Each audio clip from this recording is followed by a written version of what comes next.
decisión del gobierno de postergar la votación de la denominada mega reforma abrió un intenso debate político. Mientras la oposición calificó el episodio como un revés para la moneda, el oficialismo busca reordenar las negociaciones para asegurar los votos que aún necesita en el Senado. En paralelo, la entrevista de Mara Seguini se convirtió en uno de los principales temas políticos de la semana, hay que decirlo. Sus declaraciones generaron repercusiones al interior de la derecha.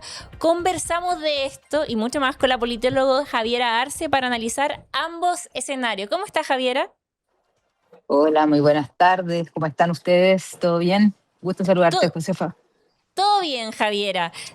Vamos a partir al tiro porque distintos sectores han calificado la postergación de la mega reforma como un traspiés, han dicho, o incluso un bochorno para el gobierno. ¿Tú compartes ese diagnóstico? ¿Qué significó este momento?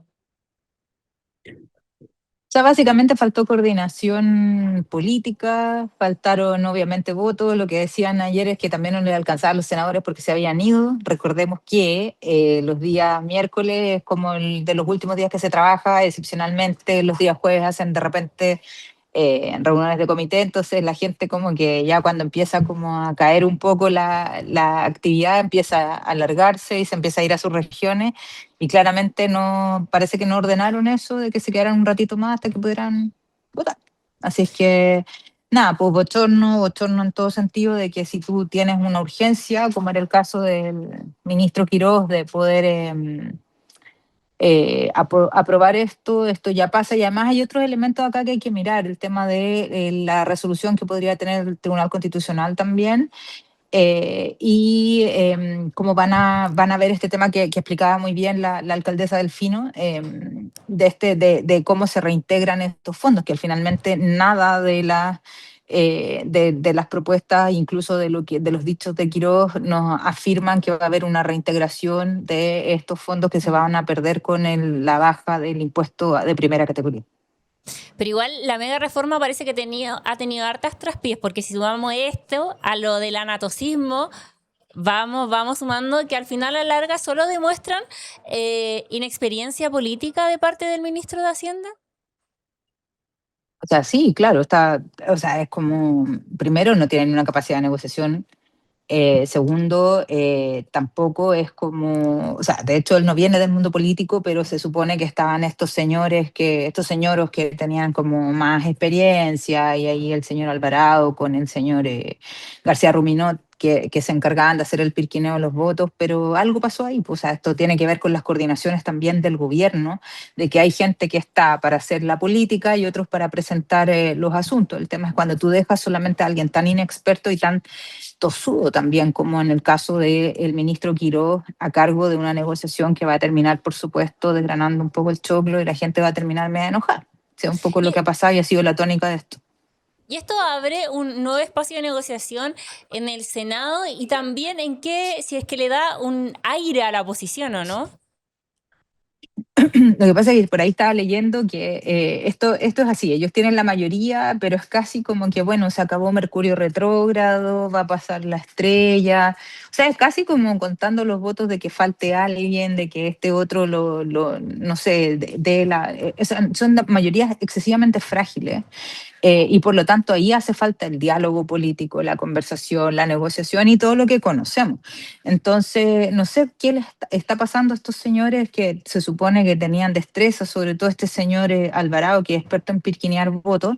Algo está ocurriendo ahí que no está teniendo la capacidad de generar la cohesión. Por ahí leí unas declaraciones de un personaje, no sé si era de la UDI, Renovación Nacional, que tampoco estaba disponible para llegar y aprobar cualquier cosa. Entonces hay algo ahí también enredado, no clarificado de parte de ellos, que es este mecanismo de compensación que vamos a tener que pagar todos los chilenos para poder hacer frente a la disminución de la recaudación fiscal de las contribuciones, que representa un porcentaje bastante importante y relevante, y eso lo han dicho los alcaldes por todos lados, del Fondo Común Municipal, que es el que se distribuye directamente a todos los municipios del país. Entonces, claro, hay mecanismos de compensación, no se sabe cuáles son, no están claros y por lo tanto, y también en ese momento la gente se empezó a ir, entonces no hubo capacidad de contener. Y esto abre, por supuesto, la posibilidad de que esto se repiense de nuevo. Recordemos además que la bancada de alcaldes también es bastante transversal, no solamente gente de la oposición, sino que también gente del oficialismo que se ha unido en esto. Entonces, hay harto todavía paño que cortar y hay que esperar también. Hoy día, de hecho, escuchaba una entrevista que le hicieron al abogado Jorge Correa Sutil, que hablaba sobre la inconstitucionalidad de la invariabilidad tributaria, como la conversamos hace unas semanas Mm. atrás acá también en este espacio.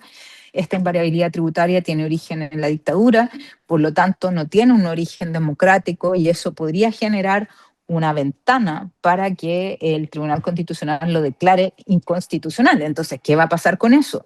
Va a haber un ejercicio de poder de veto también del presidente. Esos son instrumentos que tiene el poder ejecutivo para poder, eso son como herramientas que tienen estos ejecutivos para poder vetar leyes, para poder apurar el tranco también y también para poder legislar. Y eso también vamos a tener una negociación si es que hay un veto, por ejemplo, en esto. ¿Qué va a pasar? ¿Cuál va a ser la reacción también del control preventivo de constitucionalidad del Tribunal Constitucional? Estamos viendo cómo funcionan todas estas instituciones. Perdón, estoy como muy politóloga porque ando en el Congreso de la Asociación Latinoamericana de Ciencia Política, estoy en Buenos Aires, así que estoy muy politóloga. Pero perfecto para analizar esta situación porque también vemos que hay un desorden también en el gobierno y en la derecha. Y el claro ejemplo son las declaraciones de Mara Sedini, que más allá si es traición o no traición a lo que es el gobierno, es el reflejo de que las cosas no están bien en la organización de las fuerzas políticas y también evidencia de que parece que la decisión de que ella saliera del gabinete fue la correcta, ¿o no? A ver, estos son los errores de principiante, cuando tú llegas y pones gente que no tiene capacidad, no tiene experiencia política. Y las entrevistas de ella a mí me pareció, bueno, interesante, entretenida, en el sentido de que salen varias minucias y sobre todo, como decía ayer con Pablo Matamoros, que decía que esto era como del Cagüín y era política farándula y que no había que ponerle mucha atención. Pero como cientista política yo no puedo abstraerme de los elementos que ella deja tirados sobre la mesa, los cuales hay que ir mirando con harta cautela porque hay cuestiones interesantes acá. Lo primero, ella devela finalmente que ella no tenía la autonomía necesaria o el poder necesario que tiene la gente del comité político. Pero además también decía que muchos de los ministros tampoco se sentían empoderados en su cargo. Entonces, de nuevo, y esto también lo hemos hablado, y yo lo hablaba en varios otros paneles, pero creo que es importante ponerlo sobre la mesa. ¿Cuál es el poder real de los ministros? ¿Cuál es el objetivo de estos nombramientos? ¿Quién manda acá? Finalmente ella dice, bueno, a mí me dijeron, y no voy a reproducir estas palabras y todo eso, pero da a entender que Irarrázaval es quien le dice que tiene que actuar y finalmente es él quien la controla en términos como de, bueno, tú eres actriz, este gobierno es fome, actúa como tal. Y por otro lado también ella le atribuye varios de los errores, por ejemplo el de Galvarino a Paulaza, cuando ella dice que está condenado, cuando en realidad no está condenado, una minuta que le manda Valenzuela, que al parecer Valenzuela es el creador de esta señora. Entonces, hay varios elementos acá. Lo primero es que tú te arriesgas poniendo personas inexpertas en cargos políticos y cargos además de suma relevancia como el comité político y las comunicaciones del gobierno. Una. Dos, no hay cohesión de coalición tampoco. ¿Ya? Es decir, ella misma va a decir y va a entregar elementos también de decir, bueno, a mí me amenazó una persona de Renovación Nacional que si no le contrataba a todos sus pingos, la gente que le habían propuesto, entonces él la iba a reventar. De nuevo, carrera funcionaria, el acomodo, la presión que existe de los partidos por poner personas en los distintos cargos y por distribuir pegas, básicamente. Tercero, me preocupan dos elementos acá. Uno, la como ingenuidad de la exministra Sedini, porque hacer política no es precisamente pasear por un campo de flores. De hecho, la política es durísima, es muy ruda, hay que tener mucho temple para ejercerla. Y por lo tanto, te vas a encontrar con resistencias y además descubrió la rueda. Hay misoginia en la política. Y eso está bien, porque para gente que viene del mundo del antifeminismo y como ella misma decía, de la batalla cultural, etcétera, etcétera, que acuse que hubo misoginia y violencia en su contra, me parece no solo interesante, sino que me parece que ahí las feministas ganamos la batalla cultural al momento de denunciar la violencia política en razón de género. Por lo tanto, eso debería ayudarnos también a que en el futuro transversalmente podamos salir a condenar estas cosas de las cuales ella fue víctima y de las cuales otras mujeres han sido víctimas, como la misma Camila Vallejo, como Carol Cariola, Yasna Proboste, y una serie de personas, de mujeres que exponen su cuerpo en la política, terminan completamente afectadas también por eso. Entonces, acá hay muchos elementos, mucho paño que cortar sobre por qué escogieron estos ministros y no otros, quién gobierna, el segundo piso, cuál es el rol de este asesor, de este súper asesor que es ¿cómo se llama este señor? Irarrázaval, cuál es el rol de varios de estos personajes que ella va a ir deslizando, no los nombra directamente, pero los va deslizando y todo eso. Así es que eso es lo que te puedo contar. Además, más allá de eso, que igual el Cagüín es interesante, el tecito está súper bueno, hay elementos políticos que son dignos de análisis. Sí, y en ese sentido me gustaría profundizar también cómo queda la figura del presidente Kast, porque queda claro, a mi parecer, que él ejerce poco poder político al interior de la moneda, al parecer, ¿o no? Al parecer, sí, o sea, ella lo desliza. O sea, dice, bueno, yo tenía una relación súper cercana con él y bueno, y él parece que no fue partícipe de que tomara la decisión de que yo tenía que salir. Ella dice además que el día mismo, ese mismo día que la iban a sacar, ella termina como enterándose de que la iban a sacar, entonces también, y él como que no pudo hacer mucho más. Entonces, de nuevo, ¿quién está gobernando? ¿Quién toma las decisiones políticas? Y además ella desliza otro tema que también fue muy, muy simpático, que a mí me ha llamado mucho la atención y que he estado mirando como cientista política, ojo, como un fenómeno que hay que estudiar y todo eso a propósito de que a mí yo hago política informal, eso es como el tema que yo trabajo en los partidos, pero es interesante ver el rol de la primera dama en esto. Y el rol de la primera dama es muy interesante cuando ella dice, bueno, y me hacía cariñito y qué patético, no sé qué. Pero ese día pareciera ser que el rol de la primera dama en ese momento, de María Piedriasola, fue precisamente como agarrar a las dos ministras y tratar eh, em, Contener. claro, contenerlas y que hoy, que son acá, no sé qué. Entonces, al final del día, es una, es como, también da para pensar cuál es el rol de la primera dama, pero también de las mujeres en el Partido Republicano. Ese es lo que a mí me genera también como interés de saber. Por ejemplo, no sé, una amiga mía que fue, uy, no estoy encontrando mi ángulo, perdón. Estoy tratando de encontrar mi ángulo, lo siento. Eh, claro, una niña que yo hablaba con ella harto, no sé si se ve ahí o tengo que ponerlo al otro lado. Hablaba con ella para hacer una entrevista, me contó en algún momento que, claro, que hubo como una cena de desagravio eh, para quienes perdieron la elección parlamentaria. Y esta cena de desagravio en la cual participaron, fíjense que las perdedoras de la elección parlamentaria eran puras mujeres, porque fueron las inscritas de segundas en las listas o terceras. Entonces también ahí hay un tema que podemos mirar con calma de cuál es el rol de estas mujeres también. Y claro, y ahí fue como muy, o sea, para mí por lo menos fue como que me explotó un poco la cabeza a propósito de decir, chuta, mira, pasa esto o estamos acá como con estas diferencias y cómo, por qué, por ejemplo, Trinidad Steiner llega al cargo de ministra de Seguridad, es una cartera, se podría decir, masculina, y qué pasa o qué pasa con las carteras que tienen las mujeres ahora que están en desarrollo social a cargo de la niñez, la infancia, etcétera, la educación, por ejemplo, y la salud. Y bueno, y la salud además como también un elemento que es para ellos importante, como lo que se llaman como los temas blandos de las mujeres. Mm. Y, Entonces, eso también llama la atención. Por lo menos para mí es como para hacer un estudio, un análisis, dónde están las mujeres. y este episodio que hablábamos de la entrevista a Mara Sedini, ¿puede tener un impacto en la imagen pública del sector, en lo que veamos más adelante o no?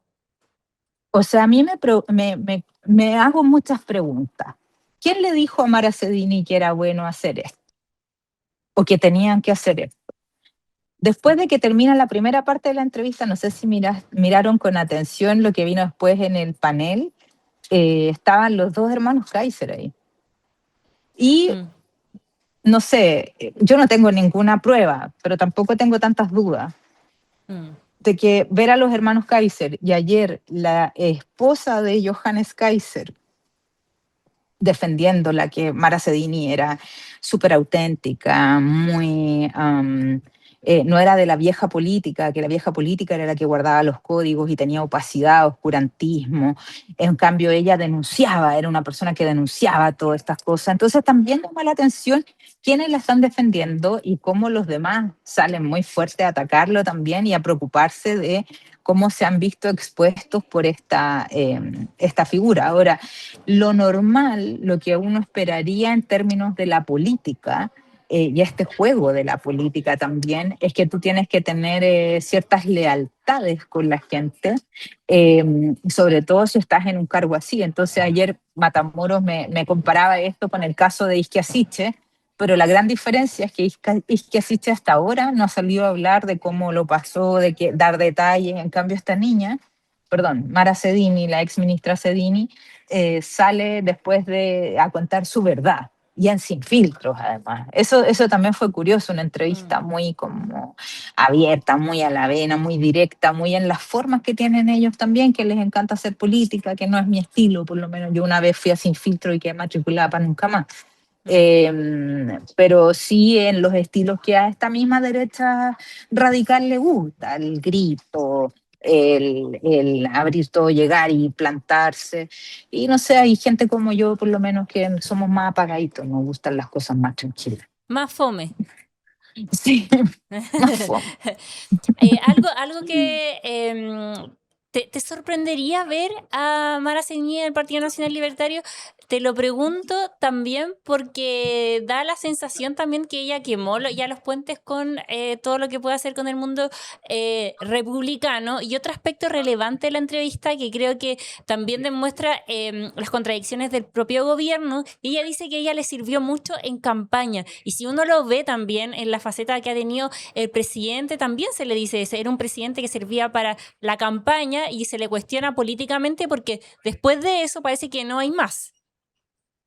Voy a partir por tu último punto, que tienes toda la razón. El presidente de Cast servía mucho para hacer campaña y al parecer todavía están haciendo campaña. No sé si te has fijado que como que siempre tienen como una puesta en escena, de que todo salga perfecto, salvo cuando el niñito, no sé, o esta señora que le empezó a gritar cosas y él se puso así como emulando al presidente Lago y tratando como de hacerse el estadista y perdió completamente los estribos. Ellos siguen en campaña, siguen en esta hipérbole constante de que el gobierno de emergencia, claro, ahora tuvimos una emergencia tremenda en temas meteorológicos y todo eso, y que de hecho hay que reconstruir todo el país, pero da la impresión de que todavía no encuentran el tono para gobernar y para comunicar tampoco, porque no comunican tan bien. Entonces ahí, y también toman decisiones tarde y todo. Y en el caso de ella, claramente a ella le conviene más como este estilo más frontal, más de hacer bastante más ruido, eh, versus el estilo que se requiere para gobernar, que para gobernar uno tiene que ser más aburrido, pues tienes que bajarte un poquito el tiempo, además, o sea, tienes que estar respondiendo también a emergencias constantes y eso no es fácil, o sea, todavía observamos que es un gobierno en rodaje, como lo vimos en la primera parte de esta entrevista, todo lo que pasó con la tramitación de la reforma, esta reforma impositiva, en realidad no en ley de reconstrucción, eso el nombre está de más. Eh, También ahí faltó rodaje en términos políticos. Entonces son gobiernos en realidad y este gobierno en particular que le ha costado encontrar el tono y salir de la campaña y ponerse a conversar. Pero eso también depende mucho. Y ojo, yo no quiero dejar como responsables ni nada, pero no sé, este señor Costaval creo que está a cargo de la Secretaría de Comunicaciones del gobierno, él también, o sea, es un marquetero, o sea, gente que tiene otras lógicas, pero la comunicación del gobierno tiene otro tono. y parece que todavía no lo han encontrado. Mm. Javi, ya como última pregunta, de cara a las próximas semanas, ¿qué cambio debería hacer el gobierno en alguna dirección, tal vez, para aplacar esta crisis que provocó María Sedini? ¿Y qué se espera que suceda con la mega reforma? Mm. A ver, yo creo que la Mara Sedimi, como tú dijiste, efectivamente, yo creo que rompió todos los puentes con Chile Vamos y por supuesto con Republicanos. O sea, y ya no hay. Y eso tienes, cuando tú haces una cosa así, me imagino, tú ya tienes como evaluada el control de daños de lo que viene. Pero a mí, o sea, en ese sentido, como que para cerrar el tema con ella, yo no sé si el Partido Nacional Libertario tiene tanto futuro después de esta alternativa de gobierno de derecha radical, que tiene también su batalla cultural y todo eso, que ella lo nombraba mucho, dependiendo de evaluar sus resultados, cómo va a terminar este gobierno. Ya eso también yo no sé cuánta ganancia, siendo que, y esto lo digo desde la ciencia política, no lo digo yo, pero no hemos tenido la capacidad de que los gobiernos alternen, por ejemplo, el próximo gobierno que siga. Yo dudo mucho que sea de la misma línea política que estas personas. No sé si va a ser de la oposición, no creo, porque la oposición es todo un show, también están actuando cada uno por su lado, pero probablemente se introduzca tal vez una tercera fuerza. Ya todavía no sabemos bien esta cosa, esta creación, este monstruo que está haciendo Franco París y todo eso. Lo segundo es que claramente tiene que tener o retomar el control político el gobierno propiamente tal, no solo el control político en el Congreso, sino que la agenda. Y esto fue un distractor muy grande, porque mientras estábamos mirando la entrevista de Mara Sedini, menos mal que se pudo detener esta aprobación de la reforma tributaria de Quirós. Por lo tanto, hay que también ir mirando los distractores. ¿Se acuerdan todo esto que planteaban ustedes mismos del inundar la zona y todo eso? Que son estrategias de estas derechas radicales también en términos comunicacionales, para que estemos todos súper pendientes de que si Mara Sedini se lavó el pelo o no, si Mara Sedini dijo no sé qué cosa, versus lo que ellos están aprobando en términos ya más sustantivos respecto de la gobernabilidad del país. Entonces yo creo que ahí también tenemos que empezar a distinguir la paja del trigo y poner también nosotros nuestro énfasis de qué es lo que queremos ver y qué no. Y nada, yo creo que el control político lo tienen que retomar. Esto es un golpe y ellos tienen que acusar el recibo del golpe, porque demuestra, como yo decía antes, elementos interesantes desde la política que te van preguntando dónde está el poder, quién corta las decisiones, quién finalmente, quiénes son los que gobiernan. Y eso también es un problema para el gobierno, porque si tú presentas a tu presidente como débil, como frágil y que lo gobiernan otros, no sé si es una imagen muy positiva que puede tener en el futuro. Entonces, acá esto lo digo como analista, ni siquiera como detractora o que no sé qué, ¿no? Yo lo digo así, y el rol también de Quirós, también hay que ir viendo cuánto eso va a deteriorar o no las relaciones entre los mismos partidos que están tratando de conformar esta coalición. Ujú.